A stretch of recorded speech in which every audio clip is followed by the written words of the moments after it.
चा गोटे एमितिका जिनस मोर बहुत प्रिय।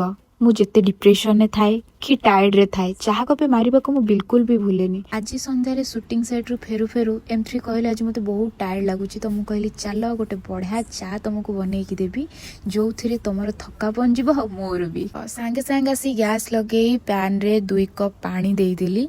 पानी फुटिबा भितरे मु एपट्रे गोलमरीच लवंग 4टा अलैच गोटे छोट अदाटे ताको भल भाव छेची देली। तापर ताकू नहीं फुटंता पानी रे पकेकी हल्का लुण पकई देली। देन ताकू फुटिबा को छाड़ी देली। लुण ऑप्शन के भी ताकू पकांदिनी स्किप करले भी चलिबो। पाखापाखी 2 मिनिट ताकू फुटेबा को छाड़ी सारला पर देन 2 कप क्षीर मु देली काहेकि ना मते 2 कप रो चा मते करिवार थिला हम 2 जनक पई। मु प्रिफर करे सिझा क्षीर काहेकि ना कंचा क्षीर आनिकी ताकू भलो से न फुटेले से टेस्ट आसेनी तो मु आगुआ ही आनिकी ताकू सिझेकी रखी थाए। सेही क्षीर मु एबे 2 कप ऐड करली। हाफ स्पून चा पत्ती पकेकी ताकू जोरे मु गैस दे देथिली ताकि गोटे फुटना भल आसीबा दरकार। देन पूरा सिम कर देली मु काहेकि ना जेते धीरे धीरे सेटा फुटिबो तो चाटा सेते टेस्ट आसीबो। एई मसला चा रो बास्ना भी एते सुंदर जे टी लवर से निश्चित बुझी पारुथिबे। एपट्रे मोर गरमा गरम मसला चा पूरा रेडी हो जाइतला। देन मु M3 को टेस्ट करबा को देली काहेकि ना नॉर्मल चा और मसला चा भितर आकाश पाताल फरक।